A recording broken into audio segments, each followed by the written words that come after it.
Estamos aqui reunidos para mais um episódio do nosso podcast Fala Empresário. Hoje estamos com a ilustre presença aqui do nosso amigo Samuel Magalhães, que irei apresentar em breve. Mas antes, gostaria de pedir aqui mais uma vez a todos que nos sigam nas redes sociais, compartilhem os nossos conteúdos, para que a gente possa fazer todo esse conhecimento chegar ao máximo de pessoas possíveis.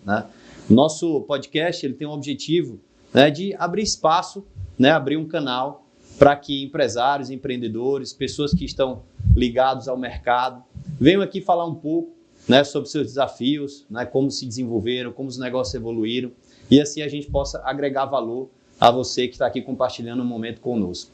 Então, mais uma vez, muito obrigado por estar aqui e vamos falar aqui com o nosso convidado. Estou, mais uma vez, aqui ao lado do Eduardo Aragão, doutor Eduardo Aragão. Lembrando que esse podcast é uma realização da Aragão Advocacia, então estamos aí juntos para mais um episódio, é isso?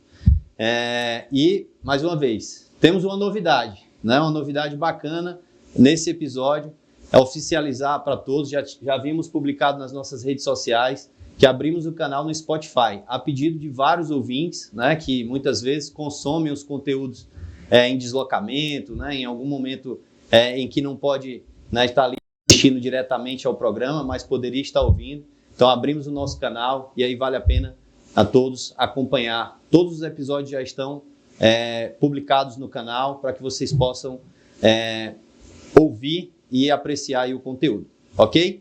Então vamos para a apresentação do nosso convidado. Estamos aqui mais uma vez com nosso amigo Samuel Magalhães, atualmente CEO de uma Venture Builder chamada Acelera-se Venture, que é uma Venture Builder, vamos explicar daqui a pouquinho o que isso significa, que desenvolve negócios de startups focados nos segmentos de agro, energia e indústria 4.0. Então percebam que vai ser um conteúdo muito vasto e rico aqui para compartilhar com todos. Samuel, muito obrigado por estar aqui conosco, É um prazer te receber, é um prazer aqui te ouvir tua história e vamos fazer um episódio aqui bem legal.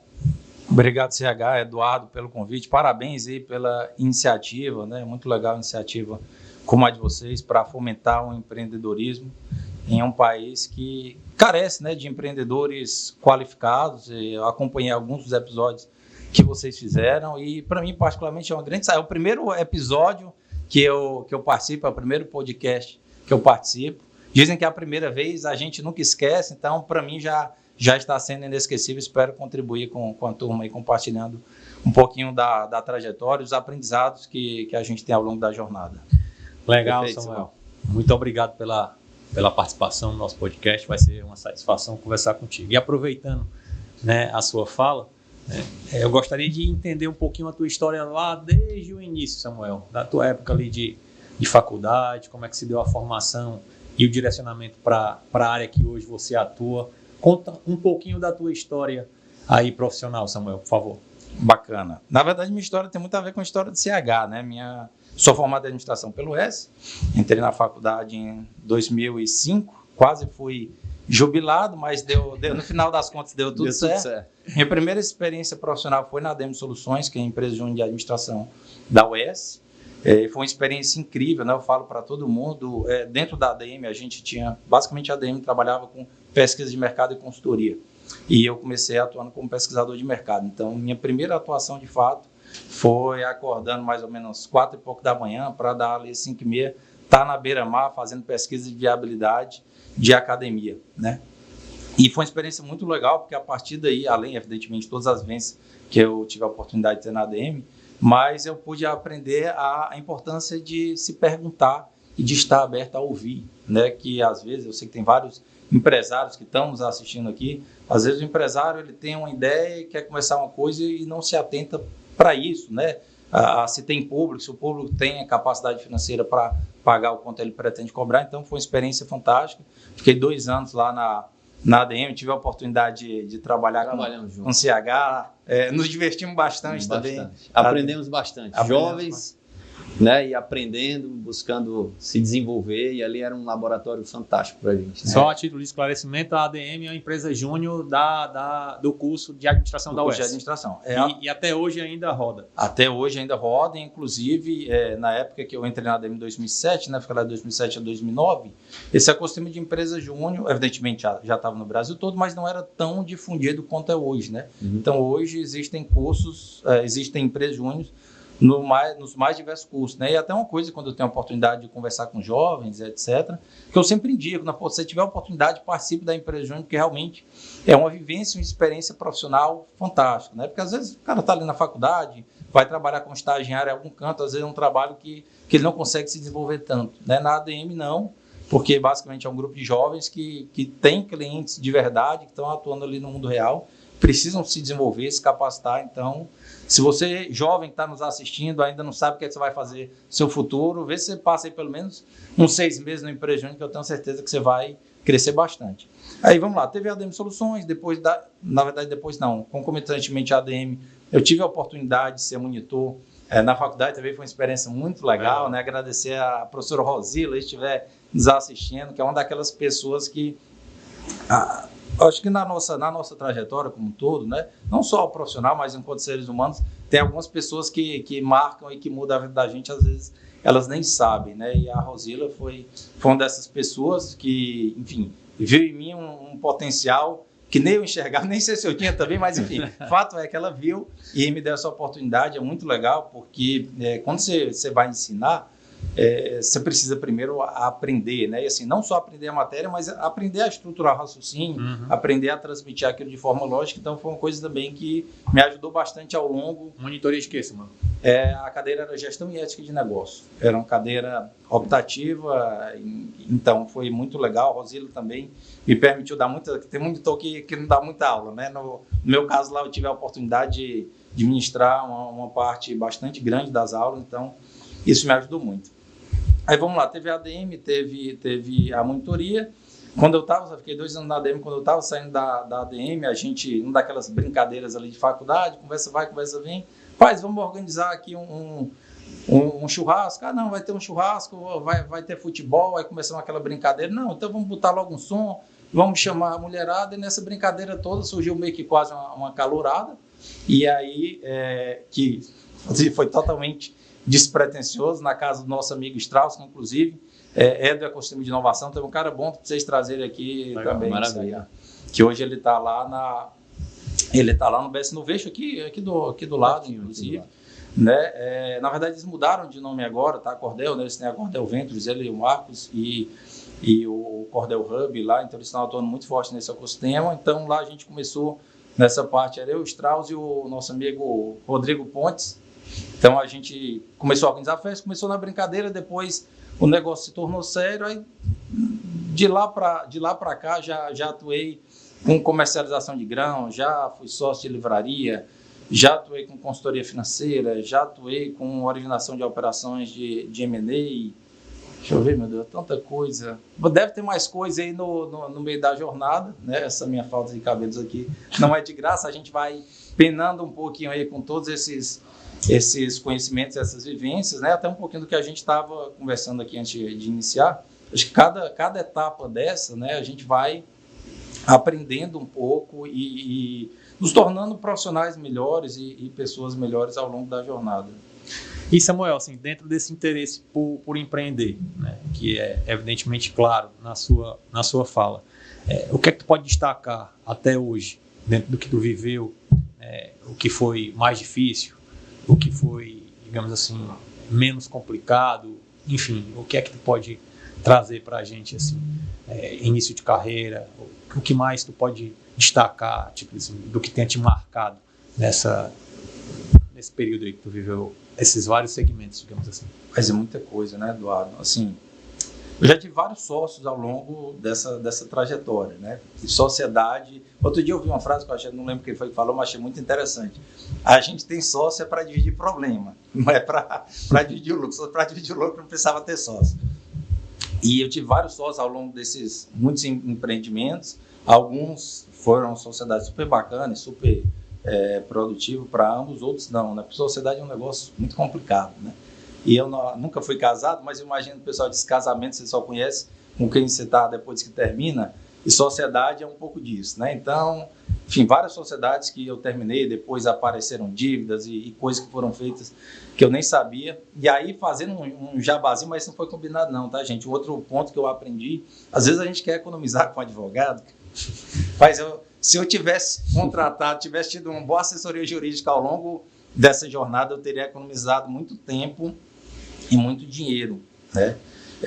Porque, assim, quando você começa, não só um negócio, qualquer tipo de empreendimento que você vai ter, as regras precisam ficar claras. Eu sou responsável por isso, você é responsável por aquilo, né? Você pode esperar isso de mim, eu espero isso de você, esse aqui é o combinado, a divisão vai ser assim, contar tudo isso, claro, mas conheço, hoje a gente tem contato com muitos empreendedores, muitas empresas, cara, são pouquíssimos que têm, por exemplo, um acordo de acionista, né? Verdade. Perfeito. Pô, quando eu quiser sair, quem é que compra, que condições... A quem pode vender, como vender... E o isso que fazer, parece que não, porque assim, o empreendedor, quando ele está começando, ele tem preocupações que teoricamente são maiores, e é natural que assim seja, e ele vai postergando isso. Isso não é prioridade, só que ele posterga tanto que chega uma hora que ele já está ali naquele buraco e não tem mais como sair sem sofrer um pouquinho, né? Então, assim, tive muita dor de cabeça com isso, tive muita dor de cabeça com questão jurídica.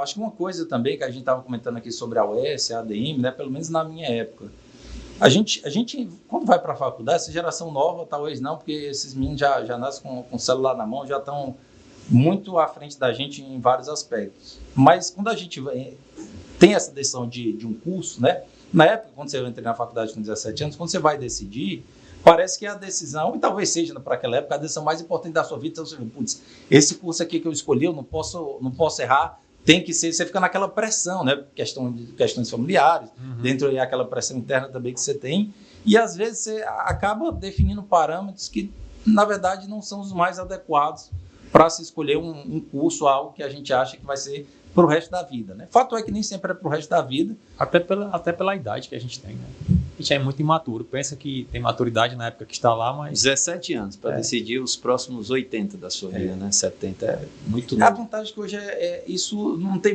muito mais essa barreira, né? Então você vê, por exemplo, a agência de publicidade, o que tem de agência de publicidade, que você vai ver lá o corpo funcionário, você vai ter ali uma pessoa ou outra de marketing, design, cara, vai ter filósofo, vai ter advogado, vai ter engenheiro. Então, assim, hoje em dia, porque acho que até pouco tempo atrás, a gente queria muito colocar as pessoas em moldes, né? Fulano de tal, engenheiro, esse advogado. Cara, hoje em dia é muito fluido, né? Então, às vezes o cara tem formação de advogado, mas é empreendedor, por exemplo. A gente vai já entrar um pouquinho no mercado financeiro. A boa parte dos C-levels de mercado financeiro são engenheiros, né? Exatamente. Então, não é um cara que fez administração, fez ecológico, vai ter um administrador, economista, mas boa parte são engenheiros. Então, assim, hoje em dia não tem muito mais essa...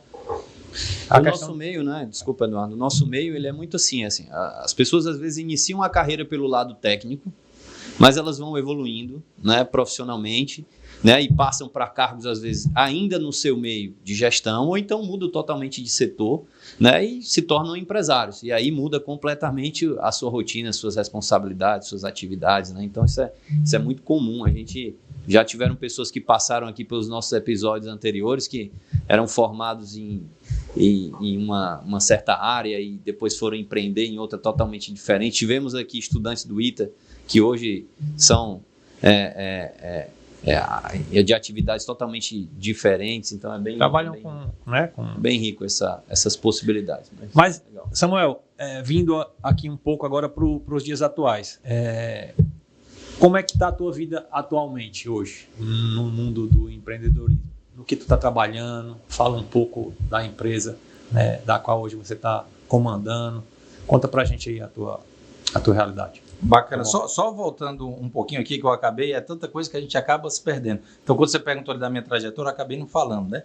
Mas no final de 2021, eu recebi um convite para atuar como gestor de portfólio de um Venture Capital lá de Belo Horizonte, que é a Raja Ventures, né?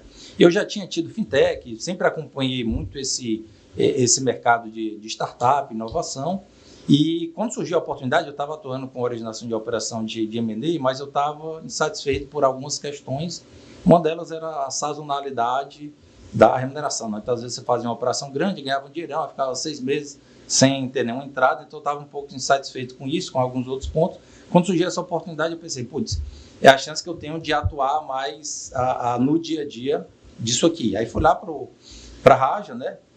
Foi uma experiência fantástica, o ecossistema de Minas, em termos de inovação, é um ecossistema muito forte. Né? Eles têm várias iniciativas, tanto públicas quanto privadas, que realmente fazem com que não só Belo Horizonte, mas várias outras cidades do interior tenham uma pujança muito grande com relação a isso. Então, eu tive a oportunidade de atuar lá no Raja como gestor de portfólio, onde eu pude vivenciar um pouco mais a fundo esse ecossistema de inovação, né, como é que funciona um veículo de investimento por dentro. E aí, quando foi no ano passado, né, surgiu a oportunidade de me tornar CEO da Aceleras, que é uma Venture Builder de Aracaju. Então, eu assumi como CEO da Aceleras em agosto do ano passado, acabou de completar um ano. E está sendo para mim uma experiência também fantástica, porque tem um modelo que ele é um pouco diferente daquele modelo que eu atuava lá no Raja. Então, é como se eu tivesse, de certa forma, não do outro lado da mesa, mas uma posição diferente. Aí explica isso, mas o Raja era o que exatamente? O objeto social da empresa? E depois, hoje, da Aceleras, já que tu disse. Bacana. O Raja, na verdade, era uma holding, né? Que era comandada pelo João, que é uma figuraça, um abraço, João, se você estiver assistindo aí, meu amigo. Então, o Raja tinha o quê? Tinha o braço de aceleração, tinha um braço que eu ficava à frente, que era o braço de Venture Capital, que era o braço mais voltado para investimento, e tinha a parte também na época, JPZF, que agora mudou de nome, que era a construtora, né? Então, tinha essas 3 vertentes lá.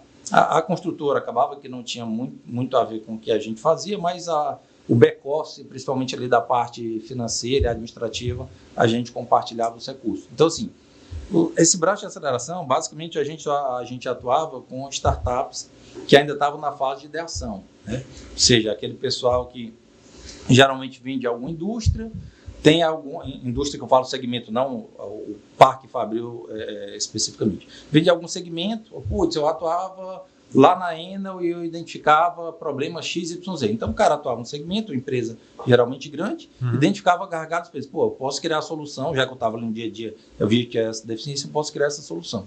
Na teoria é linda e, maravilha, é isso mesmo. Na prática não é tão simples assim, né? Então, basicamente, no Raja tinha essa vertente que a gente ajudava startups que estavam iniciando a sua trajetória de regra, só tinham ali a ideia, às vezes 1, 2 founders, mas não tinham um produto estruturado, não tinha um modelo de negócio estruturado, não sabiam como ir ao mercado, então tinham todo um playbook ali para ser construído. A gente ajudava exatamente nessa construção. Era um processo que durava ali na faixa de 3 meses, né?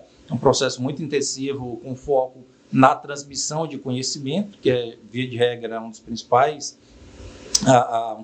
pontos que você tem, tanto num programa de pré-aceleração quanto aceleração, né? E tinha também um veículo de investimento, que é o que eu ficava, que a gente investia tanto em startups diretamente. Na época que eu estava lá, se não me engano, a gente tinha 69 startups no Raja, como também outros veículos de investimento, né? E foi até uma experiência muito, muito legal, porque enquanto eu estava lá como gestor de portfólio, a gente tinha algumas startups nossas que estavam com rodada de captação aberta, e a gente fez um mapeamento do ecossistema de investimento, principalmente Brasil, né? Conversamos com alguns players internacionais, mas o foco principal aqui Brasil, para entender um pouco tese de investimento, né? Quando a gente fala tese de investimento, só para o pessoal que está nos assistindo, que talvez não tenha tanta familiaridade com o tema, basicamente a tese são os aspectos que você lista ali para definir que rumo você vai seguir, né? Então, via de regra, na tese você tem o segmento, né? No nosso caso da Aceleras é agroenergia indústria 4.0. Então, você define se tem algum segmento específico, se é mais de um, se é agnóstico. Você define o grau de maturidade que você quer investir na startup. Eu quero pegar o cara ainda em ideação, que é um estágio mais inicial, é mais arriscado, mas eu consigo, com um cheque menor, pegar um equity maior dessa startup, e essa startup, dando certo, eu faço o meu eixo ali e a conta fecha. Não, eu preciso de um cara que já está no mercado, já tem ali um negócio validado, já está faturando, que o meu risco é menor, o meu cheque provavelmente vai ter que ser maior e o meu equity um pouco mais reduzido, mas eu mitigo o meu risco, né? Então, assim, não tem muito almoço grátis. Se você vai fazer um cheque menor para um equity maior, é porque o teu risco é maior. Né? Tanto é que nesse mapeamento que a gente fez, eu tive a oportunidade de conversar com um pouco mais de 330 entre analistas de veículos de venture capital, de corporate venture capital, que basicamente é um VC que você tem uma grande empresa por trás, que via de regra o veículo está atrelado à tese daquela empresa, o segmento, private equity e family offices que investem em startup e líderes de grupos de anjo. Né? E esse mapeamento foi muito legal, além de, evidentemente, a gente fazer isso para ajudar as startups do nosso portfólio, mas para conseguir entender um pouco como é que pensava a cabeça de cada gestor, né? Quais eram os pontos que ele analisava, quais eram os pontos de atenção, o que fazia um gestor dar um go ou no go para a startup. Então, isso me ajudou muito a me moldar enquanto profissional desse segmento. Né? E agora, só que assim, o veículo de investimento, ele tem ali algum nível de acompanhamento, né? Via de regra, você solicita um reporte mensal da startup, aquelas informaçõezinhas ali padrão, faturamento, número de clientes, o churn, que é a quantidade de clientes que saiu da base, né? Como é que está o LTV, que seria o Lifetime Value, ou seja, quanto a base de clientes está deixando ao longo do tempo ali de dinheiro para aquela startup, algumas outras informações operacionais e como o veículo pode ajudar aquela startup, né? Via de regra, alguma conexão ou algum ponto que a startup esteja tendo dificuldade que o veículo acompanha. Mas é um acompanhamento mais, lógico que isso varia de veículo para veículo, mas via de regra é um acompanhamento um pouco mais distante, né? Que é diferente, aí eu já entro na Aceleras, Eduardo, que é diferente, por exemplo, do que a gente faz hoje na Aceleras, que é um veículo de Venture Builder, né? Então, o que é que faz um veículo de Venture Builder? A gente faz esse acompanhamento, não só acompanhamento, mas a construção, né, que é daí que vem o nome buildagem, a construção no dia a dia com a startup. Então, não é só, o CH tem a startup XYZ, todo mês CH, cadê o meu reporte? O CH manda, eu analiso, tá bom, tá ruim, ok, te vira. Não, a gente vai construindo literalmente no dia a dia. O playbook comercial não está construído. Maravilha, vamos entender aqui. É como se tu estivesse na operação também, é isso? Exatamente. Exatamente, está na operação, na idealização, na construção da estratégia, estruturação de processos, pessoas, a formação de pessoas, que isso é algo muito comum. É participar do dia a dia. Do dia a dia. Só dando um overview rapidamente, alguns pontos que a gente entrega lá. Lá a gente consegue conceder o suporte jurídico para a startup, que é um pouquinho daquilo que a gente estava falando, esse startup não se atenta, desde questões mais simples como registro de marca. Algumas startups que entraram lá não tinham marca registrada, né? Aí entra também a parte de royalty, patente, questões trabalhistas, tributárias. Então, praticamente tudo da parte consultiva a gente consegue dar o suporte, o que acaba fugindo a parte do contencioso, né? A parte ali dos processos. Então, tem a parte jurídica, tem a parte da governança, que a startup vai ficando um pouco mais madura, que a gente começa a trabalhar aspectos como o acordo de acionistas, que a gente tinha conversado, contrato de vesting para profissionais-chave, implementação de conselho, regras de compliance em geral. Entra também a parte de processos internos, né, que é uma coisa que a gente aprendeu, porque o founder, via de regra, não só o founder, né?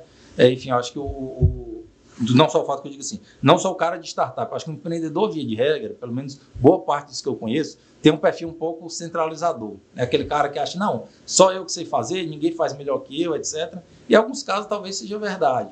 Só que se toda a vida o founder, o CEO for fazer tudo, a empresa não cresce. E o nosso pressuposto para entrar na startup é que a gente tem um horizonte de escalabilidade. E, então, assim, uma das coisas que a gente percebeu, se a gente não tem um processo desenhado, lógico que uma empresa é feita de vários processos, não dá para a gente desenhar todos, mas a gente procura pegar pelo menos os principais, principalmente com foco na máquina de vendas, que eu entro já.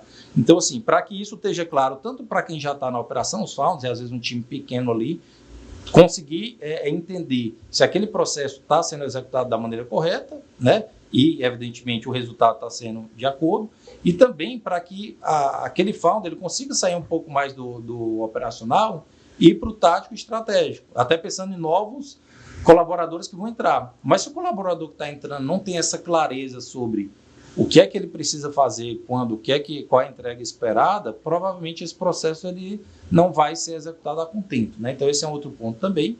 Outra frente que a gente procura contribuir é o que a gente chama de acesso ao mercado, que nada mais é do que utilizar a nossa rede de idealizadores e investidores, né? Aceleras é um projeto que foi criado em fevereiro de 2022, a gente tem um pouco mais de 2 anos de operação, Nós somos de Aracaju por 8 idealizadores com suporte de 54 investidores. Então, a gente sempre procurou olhar da rede desses investidores idealizadores quais são as conexões que eles têm com potenciais clientes e parceiros para facilitar o caminho dessas startups, né? Algumas das nossas startups têm modelos de negócio que têm como pressuposto atender clientes de maior porte. Quando a gente está falando de grandes empresas, esse processo, principalmente pensando no processo comercial, ele é um processo muito longo, né? Muito demorado, que é um processo burocrático. Às vezes você conversa com um cara no ano, o cara, não, só consigo colocar isso aqui para o budget do próximo ano, então o cara só consegue aprovar em outubro, você só vai começar a fornecer no próximo ano. E a startup tem uma estrutura limitada, enxuta, com restrição orçamentária, e tudo isso precisa ser levado em consideração, né? Um outro ponto muito importante que a gente procura dar suporte para as startups é a parte de captação de recursos, né? Porque a gente sabe que startup realmente tem uma restrição de caixa de regra muito grande. Então a gente procura dar todo esse suporte, que aí vai desde uma questão, digamos, mais operacional ali da documentação, etc., que o jurídico, né, dá esse suporte, como também as questões referentes à própria apresentação que é feita, né, os decks ali, para serem apresentados aos investidores, mas principalmente esse processo de matchmaking, né? Ou seja, entender o modelo de negócio da startup, entender o roadmap que a startup pretende seguir, entender o tamanho de cheque que a startup pretende levantar e verificar quais são os grupos de Angel Venture Capital, os Corporate Venture Capital e, eventualmente, Private Equity e Family Office que investem em startup que tenham sinergia com aquele negócio para a gente fazer esse processo de matchmaking. Mas onde a gente gasta, Eduardo, 80% ou mais do nosso tempo é na máquina de vendas, né? A gente acredita muito naquele famoso ditado que diz que o melhor dinheiro é o dinheiro do cliente. A gente acredita muito nisso. Esse mercado de startups como um todo, ele teve um boom muito grande, né? Naquela época que a gente teve um excesso de liquidez no mercado, taxa de juros muito baixa. Aí o investidor precisa encontrar qualquer buraco para botar o dinheiro dele, às vezes não faz a diligência necessária. Então, durante muito tempo, tinha empresa que tinha como estratégia, vou crescer um pouquinho, faço uma captação, rodo aqui mais 18 meses, faço... Então, assim, não tinha aquela preocupação que o empreendedor da vida real tem de fazer o negócio parar de pé. O negócio tem que estar break-even. Final do mês tem boleto para pagar, a conta tem que fechar. Então, a gente teve, durante aí um bom período, muitas startups que ficaram acomodadas com esse cenário, que não é o cenário que a gente tem hoje. Como tudo na vida é cíclico, provavelmente em um futuro, talvez não tão distante, retornaremos ao excesso de capital e aí a gente vai ver coisas um pouco fora da curva, como a gente no passado, estamos até conversando aqui um pouquinho antes. O mercado sempre dá a sua peneirada, né?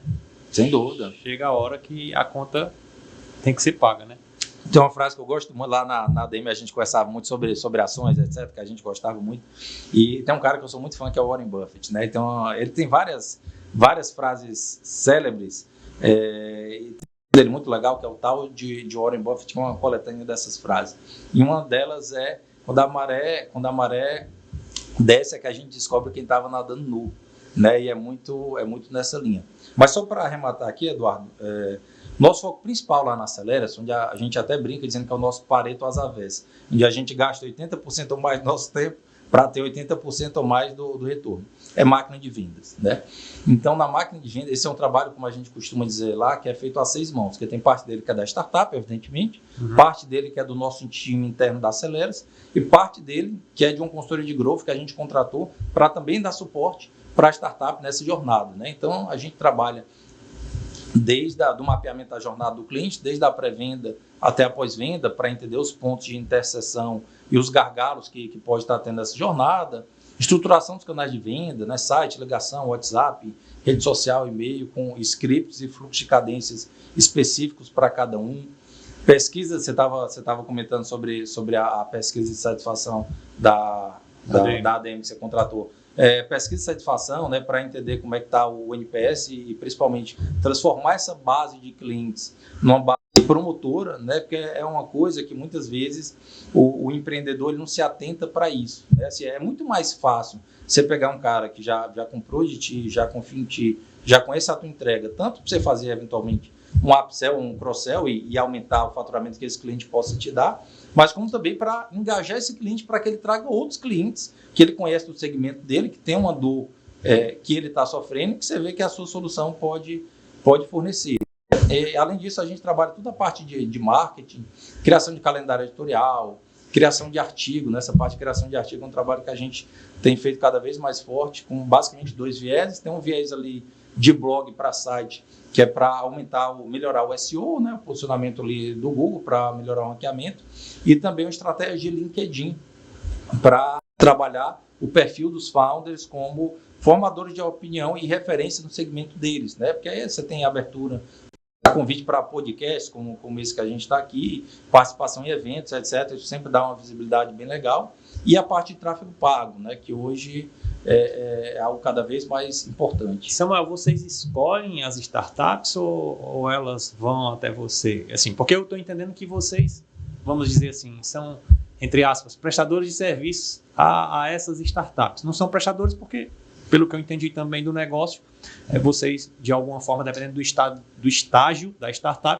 vocês entram, né, e pegam parte do equity também do negócio. É assim?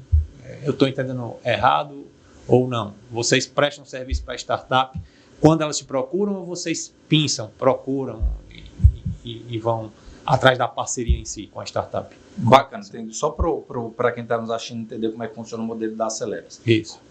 A Acelera-se é um SA de capital fechado, né? Então, aqueles 8 idealizadores, 54 investidores que eu comentei com vocês, eles integralizaram capital na Acelera-se e esse capital ele é utilizado para fazer esse processo de buildagem, né, de construção com startup.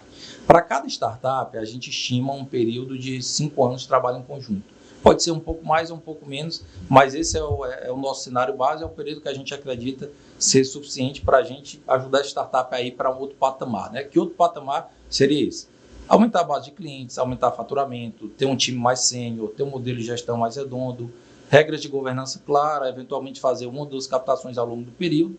A gente entende que depois que tudo isso aconteça, a startup já está madura o suficiente para seguir a jornada dela sem depender da gente. Então, todo esse suporte que a gente dá ao longo de 5 anos, a gente troca por um equity da startup, né? Via de regra, esse equity, parte dele é fixo, parte dele é variável. O variável, a gente costuma atrelar a captação de recursos e crescimento da receita da startup, são os 2 principais pontos que a gente dedica a atenção e é demandado pelas startups, né? Então, assim, esse processo, eu te diria, Eduardo, que nem a gente escolhe eles, nem eles escolhem a gente. É meio que um casamento, né? Um encontro de vontade. Então, a gente tem tanto o nosso processo de busca ativa, né? Onde a gente vai atrás dos mapeamentos, a gente participa de muitos eventos para conhecer essas soluções, esses founders, né?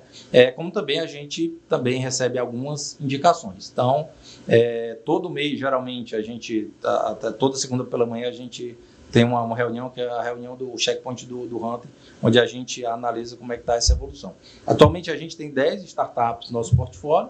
Nosso objetivo é chegar até o final do ano com 15, né? Então, a gente tem uma busca ativa aí para encontrar bons projetos que estejam não apenas inseridos naquelas 3 verticais que a gente trabalha, mas que a gente entenda que tem esse horizonte de escalabilidade, entenda que o time que está lá, né, os founders, enfim, a equipe que está tocando o projeto, tem condições, juntamente com o nosso suporte, de levar esse negócio para um outro patamar. Samuel, vou fazer uma pergunta aqui bem subjetiva, você me corrige se eu estiver errado.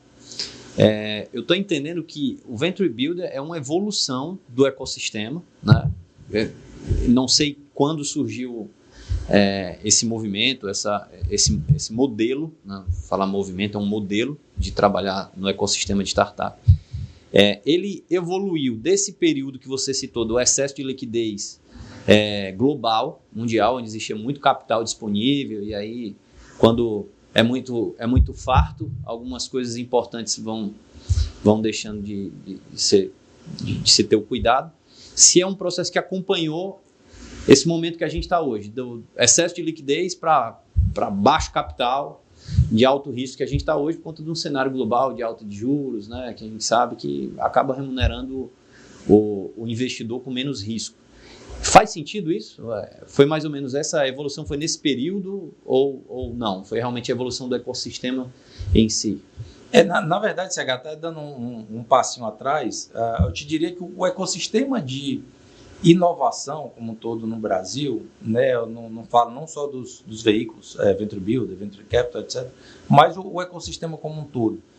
ele ainda é um ecossistema muito incipiente, né, se a gente parar para analisar. Então, por exemplo, lá fora, né, se a gente pegar tanto os fundos do Vale do Silício, né, a própria questão do Venture Build, é um mercado que já existe há bem mais tempo, já está muito mais maduro, aqui as coisas acabam chegando um pouquinho depois. Né? Então, eu te diria que o ecossistema como um todo, ele está começando a amadurecer. Vou até te dar um exemplo que eu acho que fica mais fácil para o pessoal de casa entender.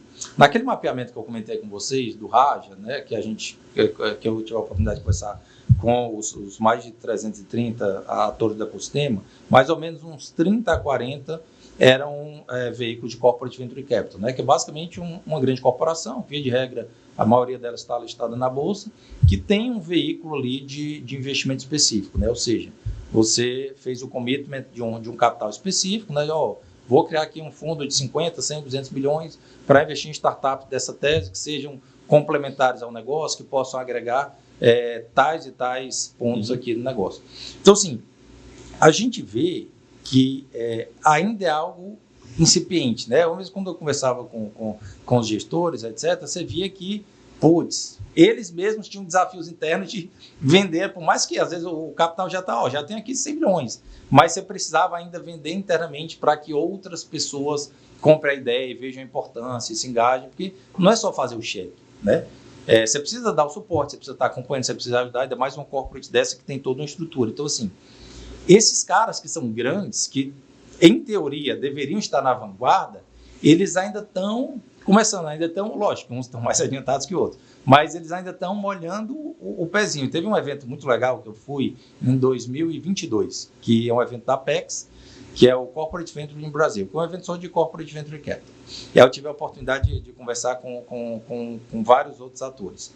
E é incrível como alguns deles, né, e essas empresas de capital aberto têm muito isso, eles deixavam claro, cara, a gente está fazendo isso aqui mais para, digamos assim, vender uma imagem para o mercado do que, de fato, que a gente acredita nisso. Então, assim, você vê que é uma... E eu não tiro a razão deles, porque quando a gente fala dessas grandes corporações, né, que tem toda aquela questão de conselho, de governança, de uma inovação. A imagem da inovação, né, também. Sim, sem dúvida. Então, é um pouco da mesma forma, né, que a gente pega...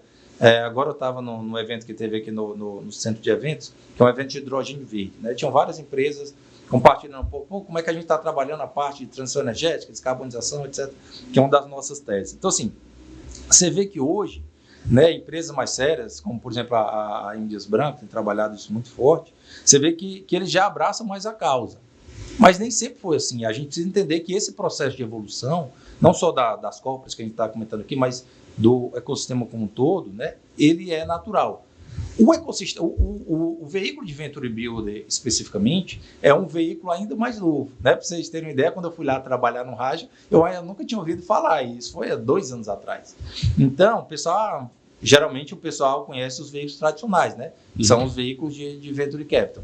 Veículos como Venture Builders e outros que existem no mercado ainda estão mais embrionários, né? Estão começando a sua jornada e, como tudo que você está começando, você ainda tem uma desconfiança maior, tem um preconceito, tem uma série de coisas que a gente vai quebrando ao longo do tempo, né? Mas eu te diria que está evoluindo, né? O Brasil, ele, principalmente se a gente pega, por exemplo, um segmento como o agro, né? Semana passada eu estava em São Paulo, eu fui num evento lá do Bradesco, de Nova Bra, que era um evento focado no agro, na inovação, etc. Tinha alguns veículos de VCs, algumas startups lá apresentando, e a gente vê, o Brasil, o agro, eu acho que hoje deve estar na faixa aí de 25% do PIB, que o agro representa o Brasil. Então, assim, de tudo, né? De boi, de frango, de milho, soja, café, tudo é relevante.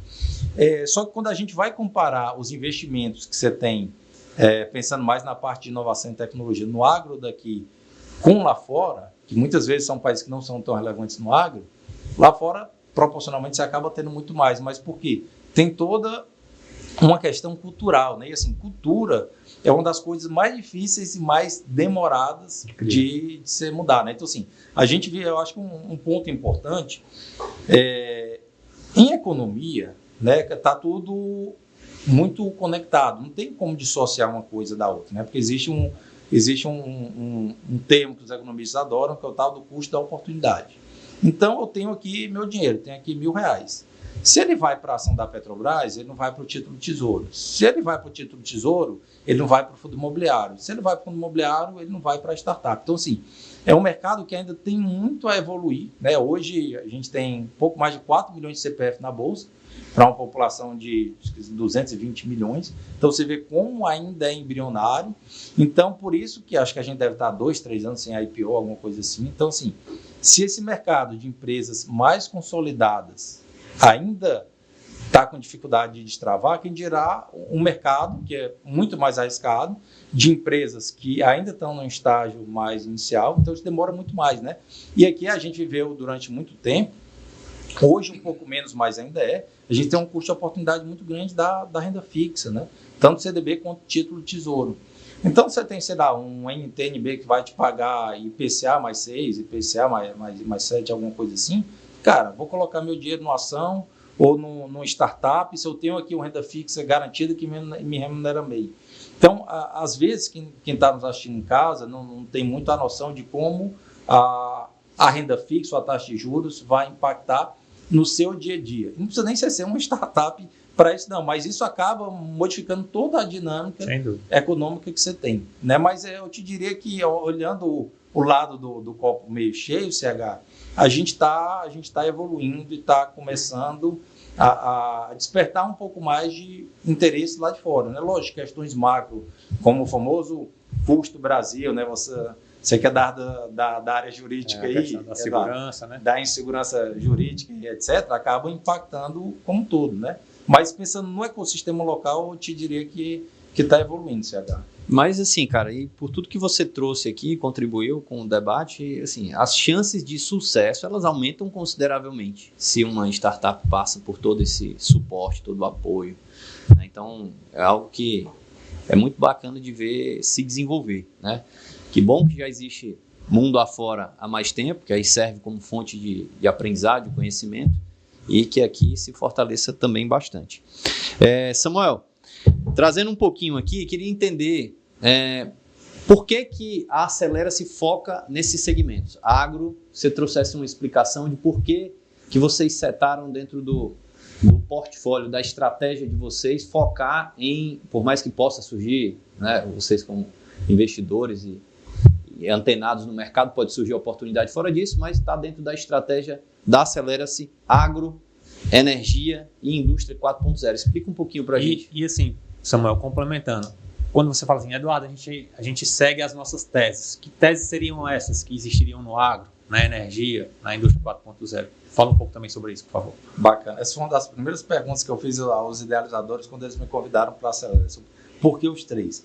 Eles me deram uma explicação bem simples que eu vou reproduzir aqui, que afinal de contas foram eles que definiram a tese, né? Que foi a gente não tinha, se a gente pegar, na verdade a tese inicial era agro, energia e mineração.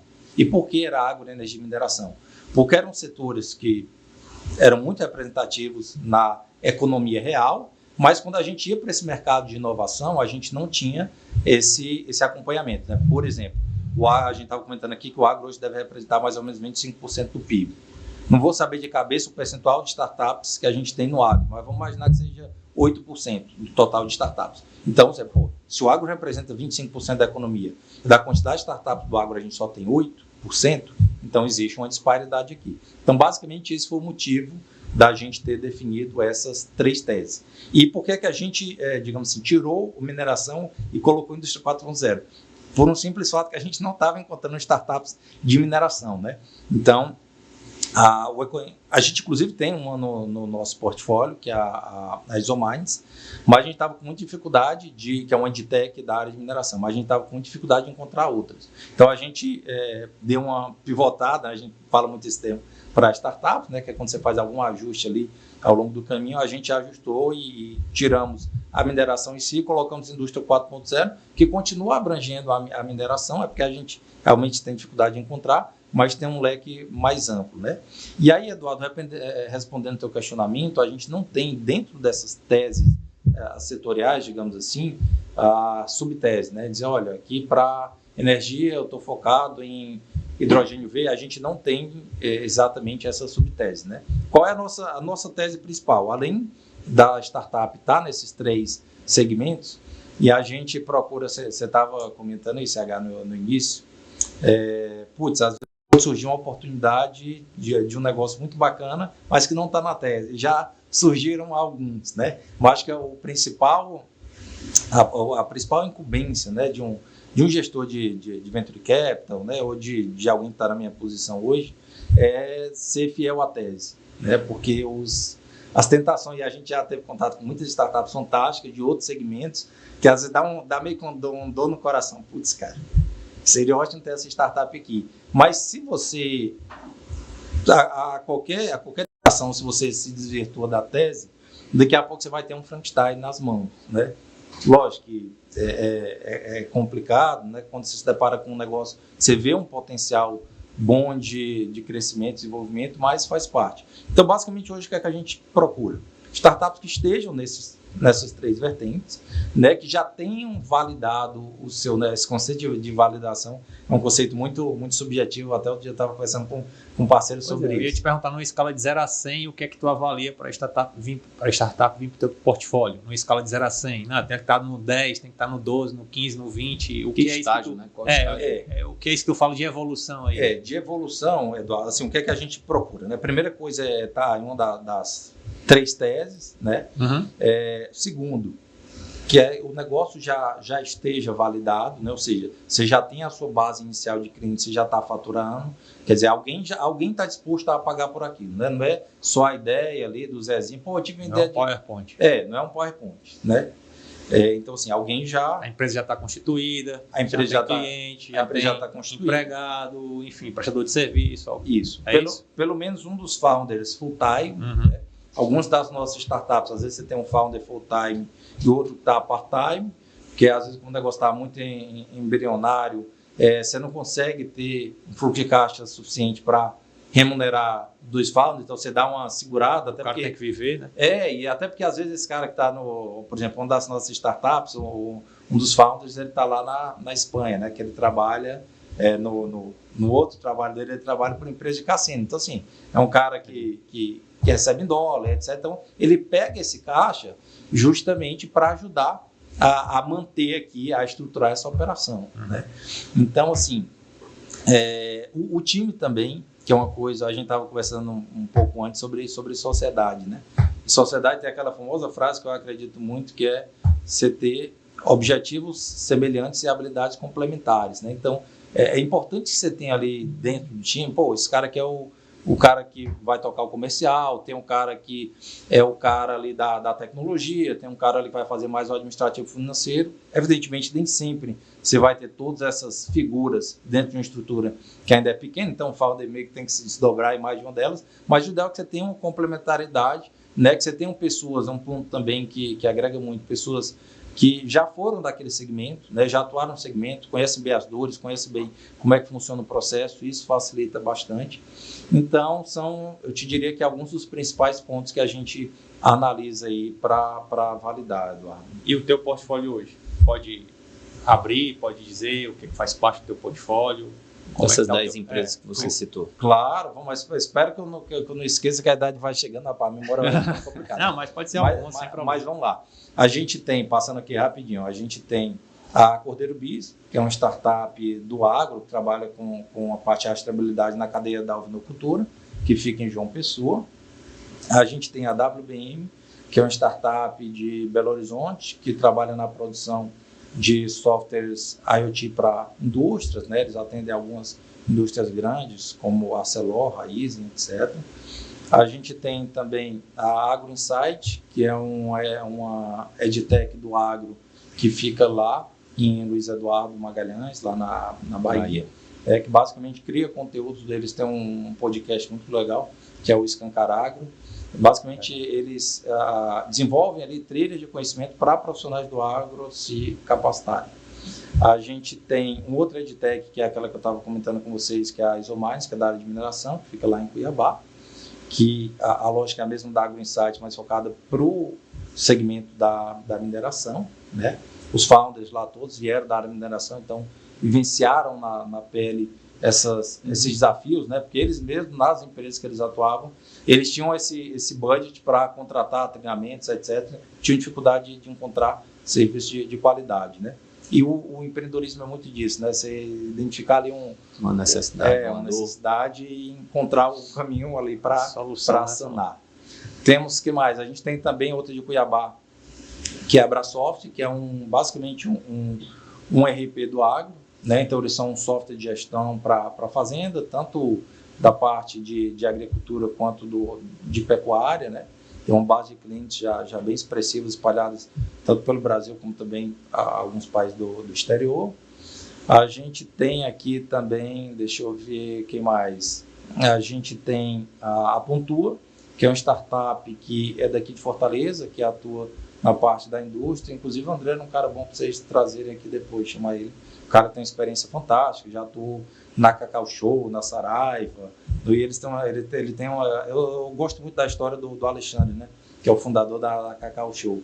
E aí eu trocando ideia com o André, antes mesmo dele entrar, e ele atuava muito próximo do Alexandre, desenvolvendo vários projetos relevantes lá.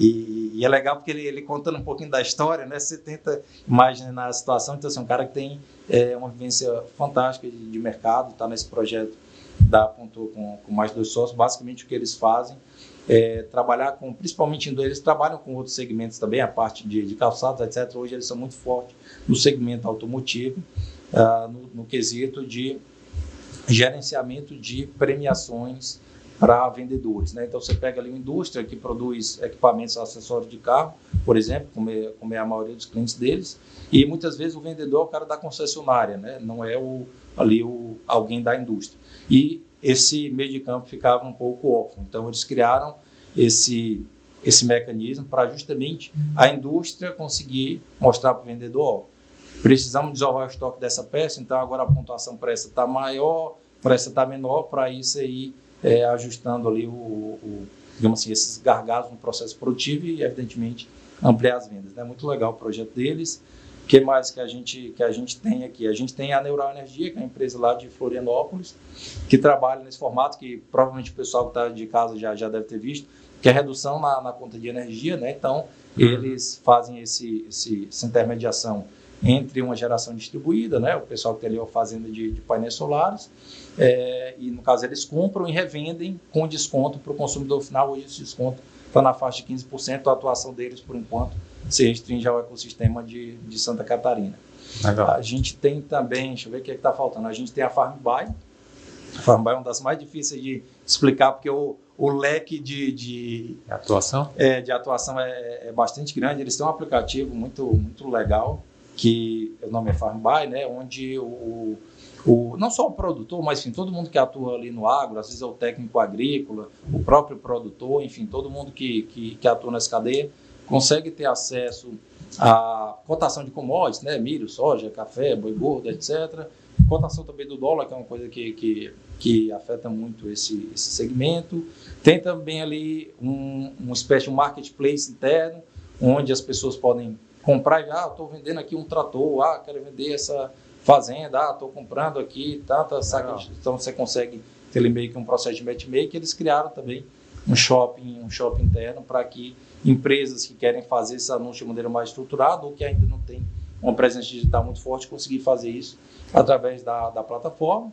A gente tem a da Roça para... Estou com medo de editar alguma parte, depois vamos puxar minha orelha, vou já colar para ver se eu estou esquecendo de alguma. A gente tem a da Roça para a Porta, que eles têm um formato muito interessante, onde eles trabalham tanto na questão de originação de créditos agrícolas, né, dos CRAs, para empresas que precisam emitir ali para fomentar a sua operação. Eles também estão trabalhando o que eles chamam de PAI, né, que é a produção agrointeligente, que é um mecanismo que encontraram para trabalhar com pequenas propriedades rurais e facilitar o acesso desses produtores à tecnologia, né, de campo, de ponta, de uma maneira acessível e que vai ajudá-los na produção, que é uma produção que vai levar menos agrotóxico, vai ser mais sustentável e tem um valor agregado maior. Então tem um leque amplo aí que também que dá para ser utilizado. Deixa eu ver se Acho que não esqueci. Já você nenhuma, vou já. Já você pesca aí. Samuel, e assim, como é que faz essa captação? Por exemplo, desses, obviamente, não você precisa citar os 10, mas como é que foi feita a captação disso? Como você disse agora há pouco, Eduardo, às vezes vem ao nosso encontro, às vezes a gente vai ao encontro porque tem as feiras, etc. Mas quais são os critérios que vocês utilizam quando vocês veem o potencial? Outra coisa, quando tu senta na mesa com os caras, e aí esse processo de negociação, ele é demorado? Não é? É simples? A formatação jurídica disso também é simples, é demorado? É você que faz a negociação? Como é tem que uma funciona equipe? um pouquinho esse bastidor aí? A da Roça para a Porta, que foi a nossa startup mais recente, que eles entraram há mais ou menos umas 3 semanas, 4 semanas no nosso portfólio. É uma negociação que se iniciou antes de eu estar na Acelera. Já estou na Acelera há um ano. Então, o que a gente precisa entender?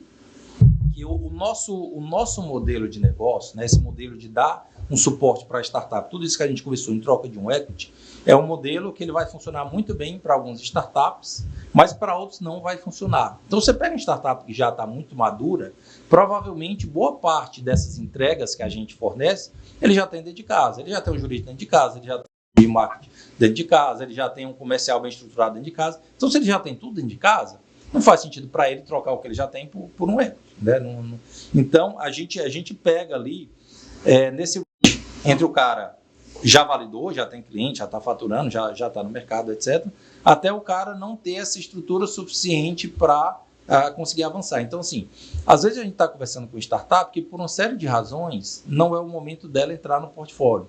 E isso vale para os dois lados. Tem startup que a gente conversa e a gente diz, cara, gostamos do negócio, gostamos aqui, mas a gente... Caminha mais um pouco, né? Vocês precisam caminhar mais um pouco. Aí, nesses casos, via de regra, a gente coloca lá no nosso CRMzinho para cada 3 meses, mandar aquele oi sumido lá no WhatsApp para verificar que o cara avançou em termos de tecnologia, porque muda muito, né? Às vezes você vai conversar a cada 3 meses, tem uns que, não, o projeto acabou, o fulano foi para um lado, foi para esse lado. Às vezes o cara, rapaz, não, o projeto cresceu, agora eu estou com mais um sócio, contratei mais 2, 3 pessoas, aumentamos mais tantos clientes, aí varia muito. Então, assim, a gente dá esse tempo.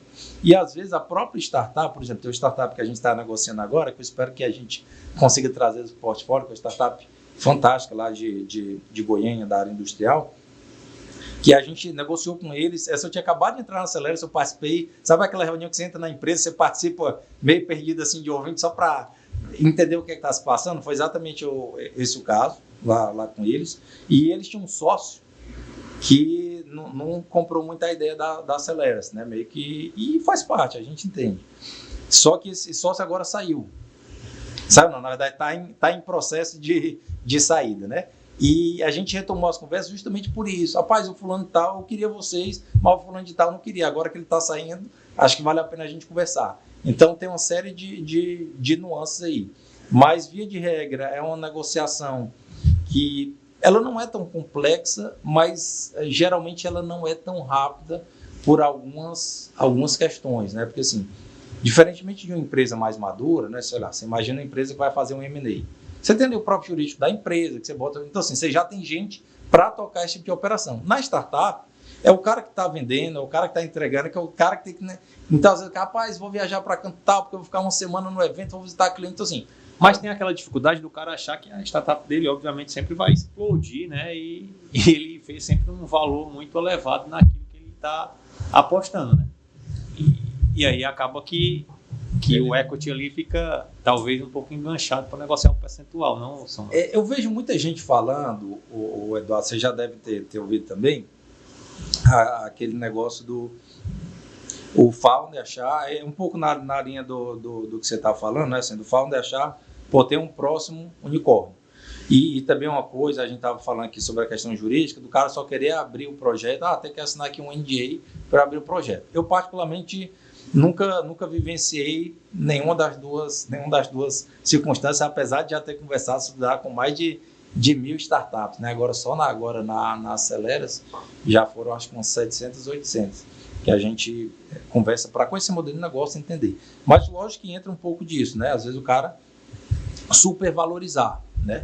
Assim, quando o founder ele tem um zelo pelo negócio dele, a gente super entende, né? Porque o equity digamos assim, a principal a moeda de troca, né, e o capital mais caro que ele tem, né? Evidentemente, partindo do pressuposto que o negócio vai dar certo. Mas, então, assim, a gente entende um pouco desse carinho, desse zelo. Mas se o cara tem alguma a premissa que foge muito da realidade, né? E sendo muito franco, todas essas startups que a gente conversou na Aceleras, só teve uma que a gente não fechou por causa de equity, só teve uma. Mas tem que ter um valuation, né, Samuel? Tem um valuation. E aí, como é que funciona o mundo do valuation? Olha, a gente estava até conversando um pouquinho sobre isso aqui antes de começar, né? Uma das coisas que eu mais tive, eu sempre gostei muito de bolsa, estudar bolsa e tal, e uma das coisas que eu mais tive dificuldade de entender quando eu entrei nesse mundo de startup, até mesmo antes do Raja, né? Pô, como é que o cara que está faturando, sei lá, 100 mil por mês tem um valuation de 50 milhões? Você fica, cara, a conta não fecha. Lógico que entra um pouco daquilo que a gente estava falando, da época de bonança, uma hora as coisas vêm para a realidade, né? Mas assim, o valuation de startup, ele primeiro que ele tem uma ótica mais subjetiva, né, por si só, porque assim, fica muito difícil você fazer a metodologia que geralmente um veículo vai fazer para analisar empresas mais estruturadas, né, do fluxo de caixa descontado. Então, você projeta o fluxo de caixa da empresa para o futuro, traz isso a valor presente com a taxa de desconto, que embute custo de capital, risco país, etc. Você chega no valor que você considera justo para pagar por aquele negócio. Você tem uma taxa interna de retorno que seja condizente com o risco que você está disposto a correr. Em startup é um pouco mais subjetivo no seguinte sentido. Primeiro que essa previsibilidade ela diminui muito. Então você imagina o seguinte, vamos pegar, sei lá, a VEG. Pô, a VEG, se morrer o CEO da VEG, a empresa vai continuar rodando. Morrer a diretoria toda, a empresa continua rodando. Um startup, às vezes, tem um sócio só, um founder, 2, 3 colaboradores. Cara, se o founder morrer e assim, as pessoas morrem, a gente não pensa muito sobre isso. Mas as pessoas morrem. Acabou o negócio. Então, assim, tem vários aspectos que são muito mais frágeis, né, e subjetivos que precisam ser levados em consideração. Então, via de regra, o que um veículo, né, independente se acelera se outro veículo vai analisar, em startups que estão no estágio mais inicial, é o quê? Vamos imaginar um veículo de investimento que eu acho que fica mais fácil até para quem está dentro de casa entender, mas a lógica para acelerar é muito semelhante. Eu preciso ter um equity que seja condizente com esse esforço que eu vou ter, né? No nosso caso, 5 anos ali de time, prestador de serviço, ferramenta, etc., para dar esse suporte. Isso tudo tem um custo. Eu preciso ter um equity que mitigue meu risco nesse sentido, mas que não seja tão elevado a ponto de ser proibitivo ou, digamos assim, que vai impedir ou dificultar a jornada da startup, né? Porque até um dos pontos também que naquele mapeamento que eu tive a oportunidade de fazer lá no Raja, que os VCs mais diziam como a cláusula de no-go, né, era a startup ter um cap table bagunçado. Porque qual a ótica do VC? Putz, esse cara aqui está no ponto A. Eu vou sair dessa startup, estou fazendo cheque hoje no ponto A. Vou sair da startup no ponto D. Entre o ponto A e o ponto D, eu ainda tenho um ponto B e o ponto C, que são novos cheques que eu posso fazer, né? Posso ali seguir um follow-on com a rodada, certo, ou não. Mas se esse cara já está muito diluído aqui, eu já entendo, estou fazendo cheque de 1 milhão aqui, agora rodada de 1 milhão. No próximo vai ser de 5, no outro de 15, na minha saída vai ser um cheque de 25. Se eu entendo que aqui já está muito, muito diluído, ou seja, que para os próximos essa diluição vai ser maior ainda, porque os cheques são maiores, via de regra, a diluição vai ser maior, por mais que a empresa vá maturando. Esse cara vai, putz, daqui a pouco a empresa tem, sei lá, 3, 4 founders, os veículos, né, investidores anjos, os veículos já diluíram tanto. Então, para os founders, não vale tanto mais a pena estar dedicado no processo, porque o equity que eles têm já é pequeno. Então, ele sempre faz um cálculo de qual a diluição, entre aspas, ideal para cada rodada. Então, assim, é subjetivo. Via de regra, o que se analisa, principalmente quando você vai fazer cheque, é qual é o tamanho de cheque que a startup precisa para seguir o roadmap dela dos próximos 18 meses. Quanto é que ela precisa para contratar time comercial, investir em tráfego pago, contratar alguém de tecnologia para melhorar o produto? Precisa aqui de 500 mil. Beleza. Vou fazer um cheque aqui de 500 mil.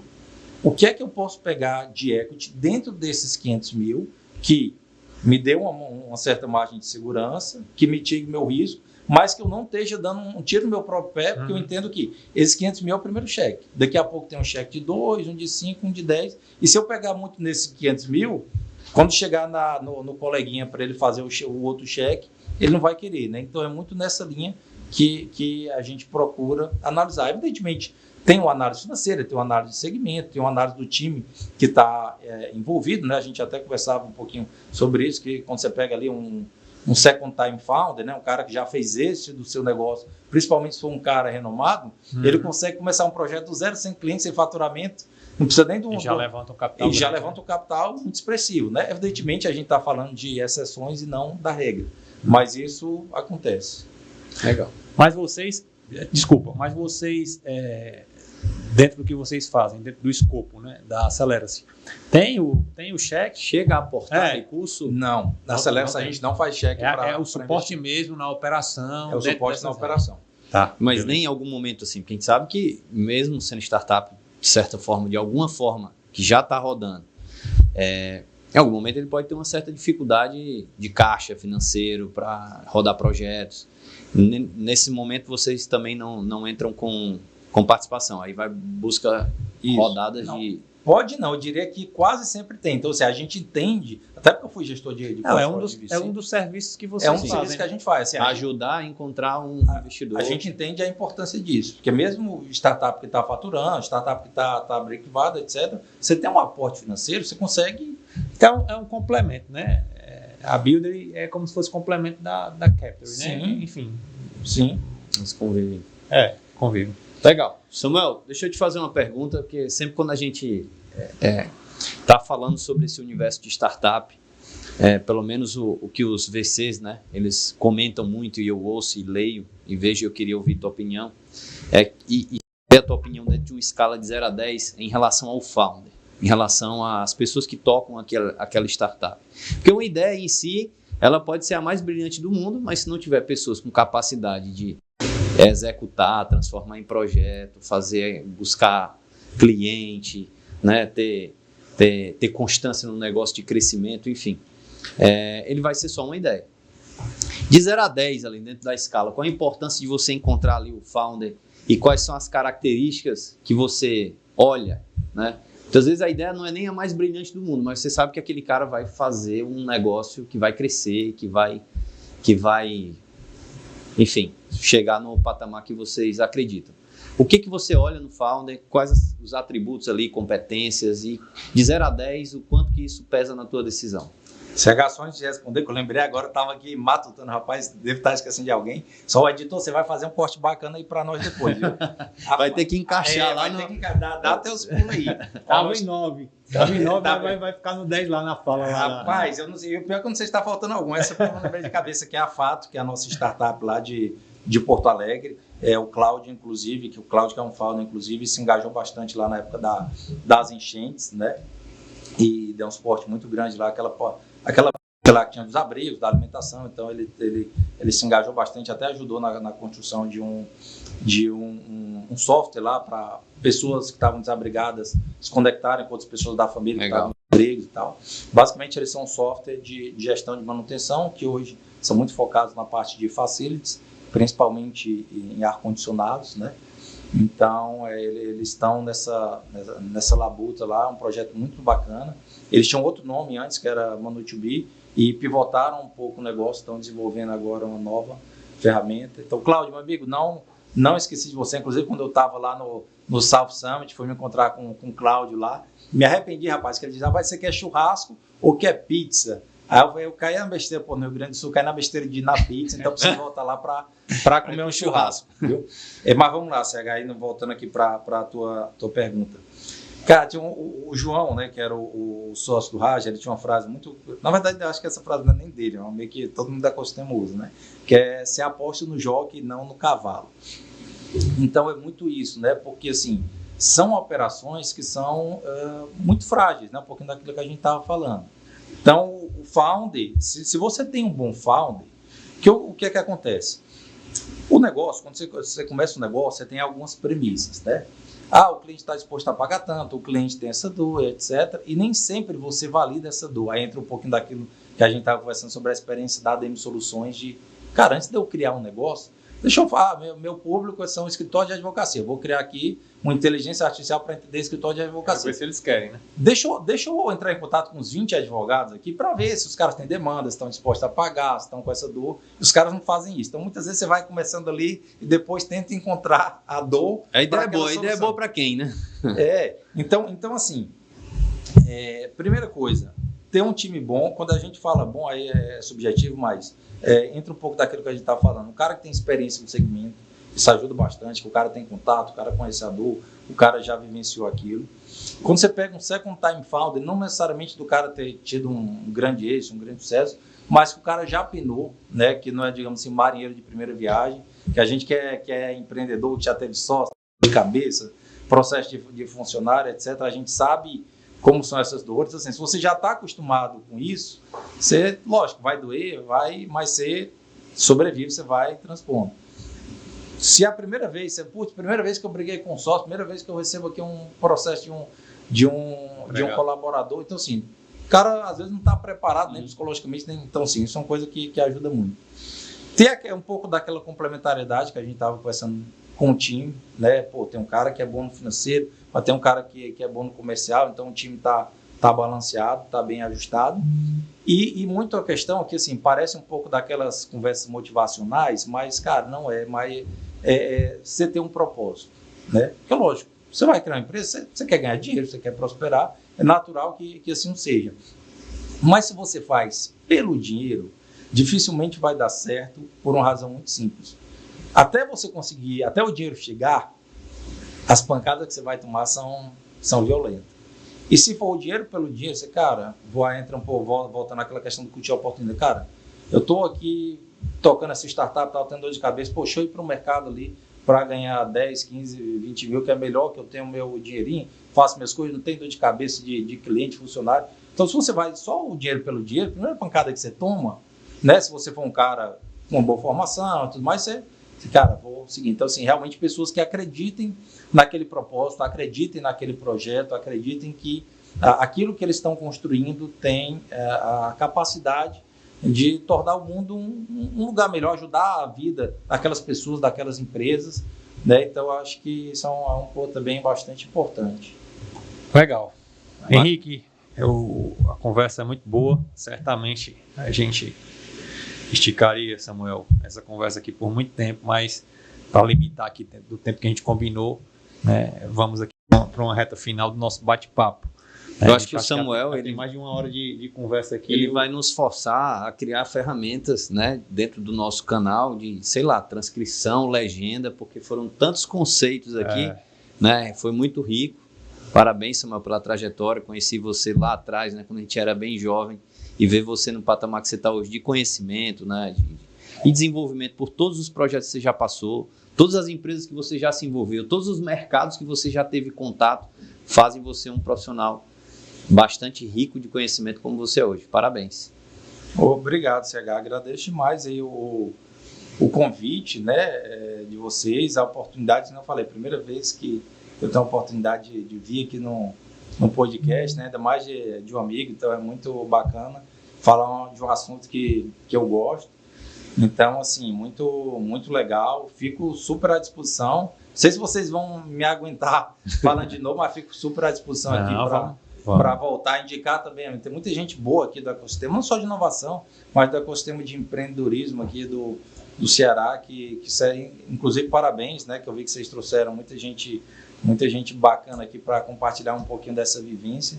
Eu acho que cada case desse que a gente escuta, né, além de ser um aprendizado, é uma motivação, né, para a gente entender que às vezes um caminho que a gente acha que é muito distante, ou uma barreira que a gente acha que é intransponível, pessoas que são de carne e osso como a gente, né, conseguiram fazer, então por que não nós, né?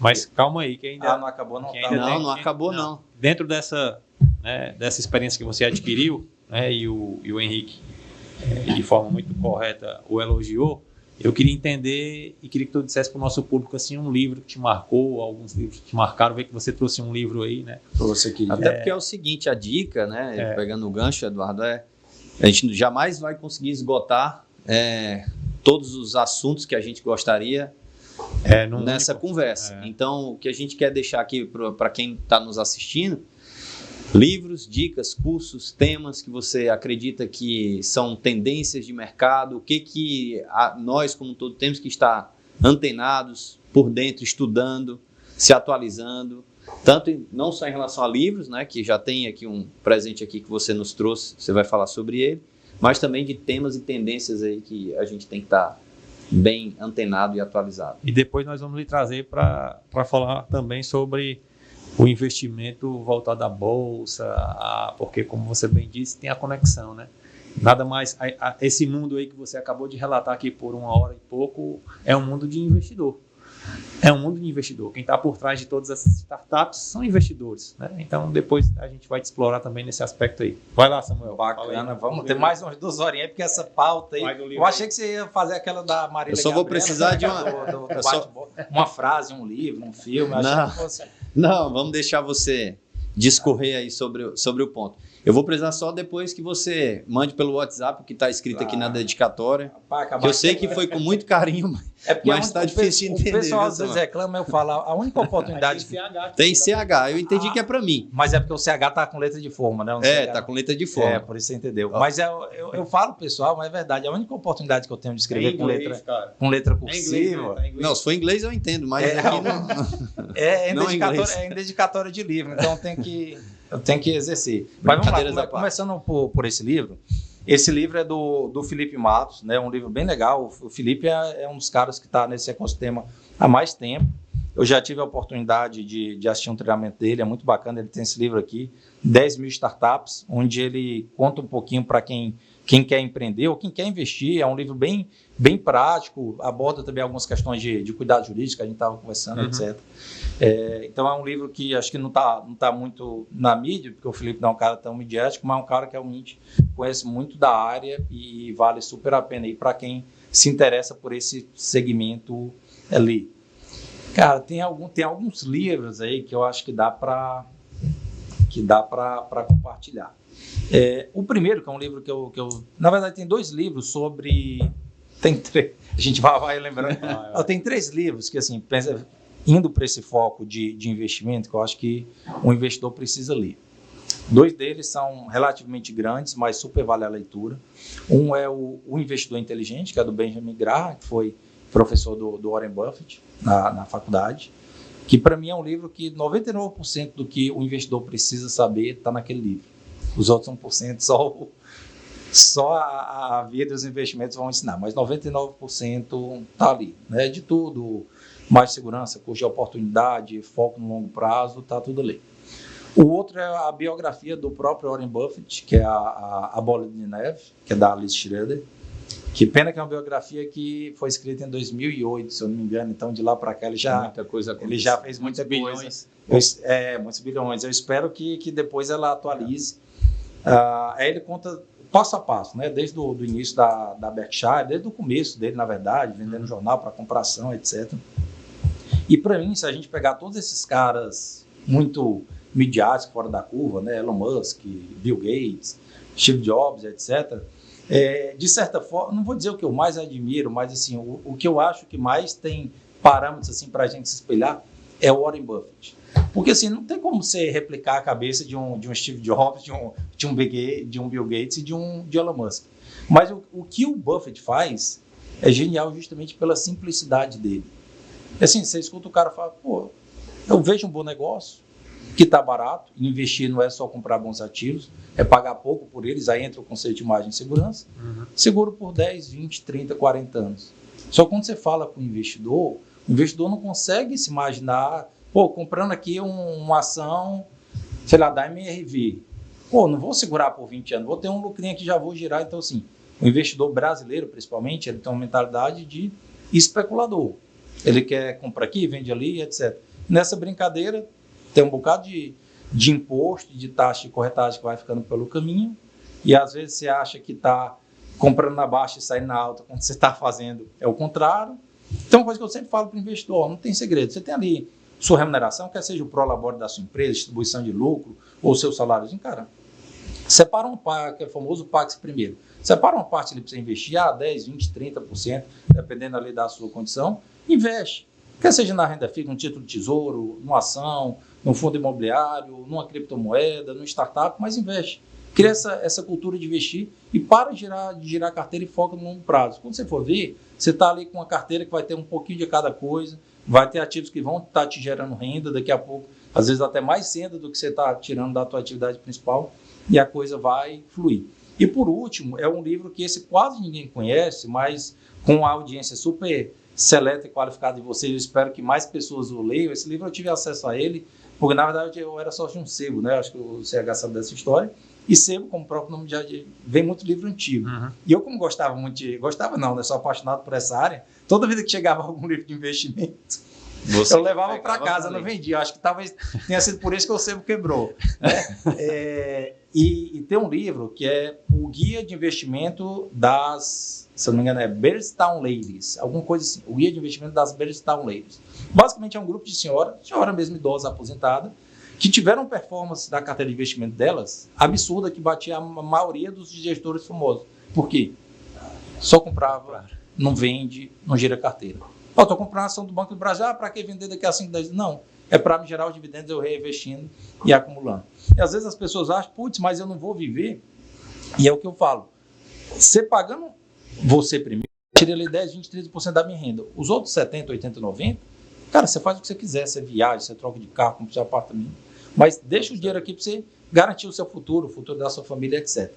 Né? Então, eu diria, focando mais em investimento, eu acho que esses 3 aí, legal. O investidor lendo está muito bem servido. Pegando um pouco esse horizonte de startup, tem um livro muito legal, que é o Startup Enxuta, né? Que é um livro que eu acho que vale muito a pena, não só para quem é dessa área de inovação, mas para o empreendedor como um todo, né? Porque eu lembro até da época da ADM, que a gente fazia uns planejamentos estratégicos lá com balança scorecard, um negócio bonito e tal. E assim, foi fantástico, deu para aprender um bocado. Mas hoje em dia, nesse mundo volátil que a gente vive, tirando essas empresas maiores, que têm uma previsibilidade maior, é muito difícil você projetar um horizonte de 2, 3, 5 anos. Né?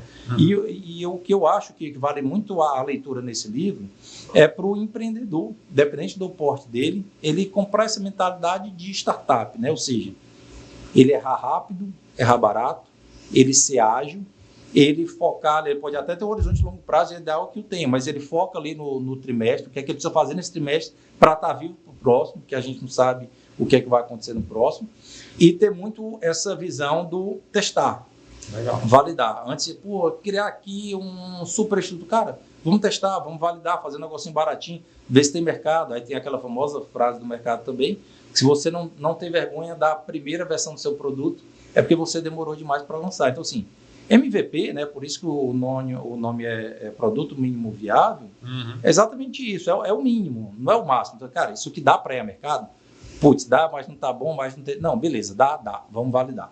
Para ver se alguém está disposto a pagar, se está disposto a pagar aquele preço, o que vai falar bem, falar mal, essa ideia, validou. Isso vale, às vezes, para uma grande corporação que tem algum... Dentro daquele calhamaço de ideias, de sugestões, etc. Aí entra outro tema muito legal, depois a gente pode conversar aqui na próxima oportunidade, que é o tal do Open Innovation, né? Como é que essas grandes corporações estão olhando, tanto internamente, né? Seria mais inovação interna, como também essa inovação aberta, que seria olhar as soluções que existem no mercado que possam agregar ao seu negócio atual, novas frentes de negócio. Então, entra muito nessa linha. Então, se fosse para sugerir 4 livros, eu sugeri esses 4. Pegando um pouquinho do que você comentou, CH, sobre tendências, uma coisa que lá na Acelera-se a gente tem estudado bastante e procurado aprender, assim, tem muita coisa que a gente para ajudar essa turma, a gente precisa aprender, porque a gente não sabe de tudo, né? Então, se tem uma constante que a gente leva lá, é a melhoria contínua, que é o nosso valor número 1. Mas um ponto especificamente que a gente tem se debruçado cada vez mais é a inteligência artificial, né? Hoje, se a gente pegar nesse mercado de inovação, acho que tem 2 temas que estão muito assim no hype. Um deles é a inteligência artificial e outro é a descarbonização. A inteligência artificial, a gente que tem contato com muita startup de inteligência artificial, né, a gente que tem procurado estudar muito sobre soluções, etc., e ver essa evolução, é bizarro algumas coisas que a gente vê, né? Então, assim, atualmente a gente já utiliza algumas ferramentas lá para dar suporte para as nossas startups, né? Uma sugestão que eu dou para quem está nos assistindo, independente se é empreendedor, se é funcionário, se é estudante, é o tipo de coisa que a gente precisa aprender a mexer. Eu vi uma frase, eu nunca decoro quem fala as frases, mas eu ouvi uma frase de alguém, que não é minha, que diz o seguinte: não é a inteligência artificial que vai tomar o lugar do homem. Mas alguém que domina a inteligência artificial que vai tomar. Essa frase eu também vi e achei bem. É exatamente bem isso, né? Então, assim, evidentemente, como toda inovação, profissões vão ficando pelo caminho e novas vão surgindo, mas o que eu posso dizer, tudo que eu tenho acompanhado, tanto das startups que a gente tem contato, né, dos eventos que a gente participa, é que realmente não tem muito para onde correr, né? Então, assim, é aceitar, é isso, não dá mais para estar, mas... Tanto é que você vê várias pesquisas, né, a parte de copywriting, que é uma parte que a gente vê muito. Você compara estudo, o próprio cliente, né, não vou lembrar agora os dados do estudo, mas teve um estudo que eu vi, foi exatamente isso. Textos que foram, peças publicitárias em geral, que foram desenvolvidas por inteligência artificial versus profissionais, né, social medias, analistas de marketing, etc. E o nível de satisfação, né, a pontuação que foi dada pelos clientes por materiais que foram desenvolvidos por inteligência artificial foi maior do que desenvolvidos por humanos, né? Lógico, vou pegar um cara muito fora da curva, etc. Beleza, ok. Mas assim, atender. E vamos lembrar que a gente está no começo, gente, dessa corrida. Né? Não sou especialista na área, sou mais um curioso que estou aprendendo, porque não tenho muito para onde correr. Mas os caras falam, cara, inteligência artificial hoje é como se fosse o início da internet. E eu acho que é quase isso, cara. É uma nova era assim, totalmente disruptiva para tudo. Vou investir na bolsa, o algoritmo analisa aqui. Tanto é que hoje um dos maiores hedge funds que a gente tem nos Estados Unidos é um hedge fund que é focado em algoritmo, né? Então, assim, você não tem um humano ali, porque toda vida que você tem um humano, você tem um viés. E dependendo do que você trabalha, esse viés ele é muito... Porque, lógico, a gente olha o mundo com a nossa ótica, né? E é natural que, assim, de certa forma, é bom que assim seja, claro. Que afinal de contas é daí que vem o humano, né? Mas cada vez mais as inteligências artificiais, elas estão assim para tudo, cara. Você tem uma ideia, só compartilhando aqui rapidamente, que esse case me chamou muita atenção. A gente teve contato com startup de inteligência artificial. O que foi que eles fizeram? Eram 2 sócios, só 2 sócios. Um cara que era muito bom no comercial, um cara que era muito bom em inteligência artificial, lembrando a questão da complementaridade. E eles criaram o que a gente chama dos agentes de inteligência artificial, né? Ou seja, são robôs que você treina ali para dizer, você vai fazer, esse é o seu perfil, aí você dá toda uma questão de contexto, nossa empresa faz isso, a sua função é essa, você precisa fazer isso com tal periodicidade, etc, etc. Resumindo, eles tinham lá na operação deles mais ou menos uns 20 e poucos robôs, cada um para fazer uma coisa diferente, né? E só para ficar claro para todo mundo que está em casa, não é um robô físico, não, é como se fosse um GPT da vida, né? E aí eles estavam atendendo uma empresa de comércio exterior. Essa empresa de comércio exterior, no call center que eles tinham mais ou menos 230 colaboradores. Ele não me abriu exatamente quantos colaboradores eles tinham reduzido, mas ele falou, cara, lá, call center, eles só atendiam de 8 às 18. Nem todo mundo falava inglês nem mandarim que precisa lá. Esse nosso agora atende 24 horas, o cara responde e-mail, responde o WhatsApp, com texto, com áudio, em português, inglês, mandarim. Cara, como é que você vai competir com isso? Assim, você precisa aceitar que isso é realidade e trabalhar com essa nova realidade. E assim, esse é só um exemplo, lembrando que a gente está no começo, né? Por exemplo, a questão de programação, o Brasil hoje tem um déficit muito grande de programadores, né? E aí entra um pouco também, voltando para aquela questão do custo de oportunidade que a gente conversou. Às vezes a gente tem contato com startup, etc., e não foi só uma que eu tive contato, cara, o cara saiu daqui, você imagina, um jovem que está trabalhando seus 23, 25 anos, está trabalhando home office, para 2 empresas exterior, ganhando $8.000, 4 de cada uma. Cara, como é que você pega um cara desse, com 25 anos trabalhando dentro de casa, ganhando aí seus 50... Cara, não dá um custo de oportunidade muito alto e o câmbio também é muito cruel com a gente nesse sentido, né? Mas o que é que eu estava falando mesmo, cara? Falei tanto aqui que eu até me esqueci. Sobre as tendências. Sobre a tendência da Aí IA. você focou na... Tá. Você trouxe um exemplo. Então, assim... Que você está se atualizando. Cara, uma sugestão que eu dou para quem está em casa nos assistindo, né? Lembrei agora. Questão da programação. Então, assim, o Brasil hoje tem um déficit muito grande de programadores, né? Porque a demanda é muito grande, a turma aqui, muita gente está trabalhando para fora, etc. Mas daqui a algum tempo, e não vai demorar tanto tempo assim, né? A gente já tem ali estimativas de que talvez em 4, 5 anos, você não precisa mais saber programar. Você precisa saber conversar com a ferramenta para a ferramenta te entregar tudo, né? E aí até uma sugestão também que eu dou para quem está dentro de casa, porque eu sofri desse mal. Quando eu comecei a usar o ChatGPT, você tem aquela impressão que é meio que um adivinho, né? Acho que no começo a gente é um pouco assim, vou perguntar qualquer coisa. Só que assim, se você perguntar qualquer coisa, ele vai te responder qualquer coisa. Então, uma coisa que eu aprendi é que a gente precisa dar o input correto para a gente ter o output correto, né? E quando eu digo input correto, é dar o máximo de contexto possível para ele entender. Então, por exemplo, lá a gente tem alguns contextos já salvos nas Aceleras que a gente tem. Nós somos uma Venture Builder de Aracaju, não sei o que, startup dessa área. Então, quando a gente pede alguma coisa, tendo visto todo esse contexto, assim, ele já entende todo o contexto. E às vezes o pessoal tem preguiça, né? E porque realmente, se você for criar um contexto detalhado, ele dá muito trabalho, né? Só que assim, dá trabalho uma vez. Depois você criou o contexto, aquele calhamaço lá de 2, 3 páginas falando quais são os colaboradores, qual a atribuição de cada um, e qual o mercado, e o perfil de investidor, e o segmento, ele já... Então, agora com base em tudo isso, me dê coisa A, B ou C. Prepare aqui um roteiro de um podcast, inclusive aquela sugestão que eu te passei lá foi basicamente isso, que ele já tem tanto da Aceleras quanto o meu, baseado, eu só adiciono lá, baseado nesse contexto de sugestões de tópicos de uma maneira organizada para abordar aqui um podcast de 90 minutos de duração. Legal. Pronto. Mas porque já tinha um contexto, às vezes, porque o problema geralmente está entre a cadeira e o computador, e a gente tem dificuldade de entender isso, né? Mas quando a gente começa a entender isso, e a gente fala muito de ChatGPT, porque é meio que a primeira que surgiu, né, da OpenAI, e a ferramenta mãe, etc. Mas o que tem de ferramentas que estão fora do radar e que tem assim, soluções muito interessantes para tudo, né? Para criar e-book, para fazer atendimento de chatbot em WhatsApp, para criar site, para criar, enfim, as mais diversas coisas que a gente pode imaginar. Tem inclusive um site muito interessante que é o There is an AI for that, que toda semana ele lista, na verdade, diariamente, né? Novas ferramentas de inteligência artificial que estão surgindo. Você bota lá a edição de vídeo, produção de texto, não sei o que, você bota qual segmento você quer, ele vai listando, alguns são pagos, outros gratuitos. Então, assim, a única constante que a gente tem na era que a gente está vivendo é a mudança, né? E se a gente não aceitar isso, a gente vai ficar para trás.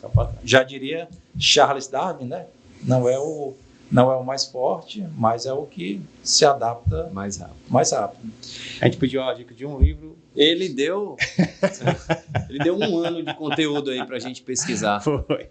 Mas é isso aí, Samuel. Acho que não tinha não combinado, nem o ChatGPT previu isso. A melhor forma da gente encerrar o nosso bate-papo do que fazendo essa abordagem que você trouxe. Mais uma vez, quero te agradecer a participação, mais uma vez te parabenizar, né, pelo seu trabalho, pela sua história, pela sua carreira profissional. Ele só não comeu nada, hein? Ele só não comeu nada. Mas eu tenho certeza que quando encerrar aqui, ele vai começar a comer. O nosso coleguinha que eu estava de olho na rapadura, inclusive, quando vai acabar que eu vou comer, o nosso colega, qual o tamanho que dá essa rapadura aqui, ó? Não, mas dá para comer e conversar enquanto a gente fala aqui. Agora que eu acabei, eu falo, posso comer. Então é isso, gente. A gente está encerrando, Eduardo. Show. Obrigado, Samuel. Eu faço as minhas palavras da do Henrique. Show de bola e vamos marcar uma próxima. Vamos sim, tem que trazer João André aqui, viu? Com certeza. João André estiver aqui, nosso amigo aqui. João André. Mande logo um recado. Um abraço, João André. João André, como é que tá ali esperando, viu? Samuel. Valeu, Samuel. Obrigado, meu amigo. Pessoal, e assim a gente encerra mais um episódio, dessa vez com Samuel Magalhães, CEO da Acelera, esse episódio super rico. Muito obrigado por estar conosco.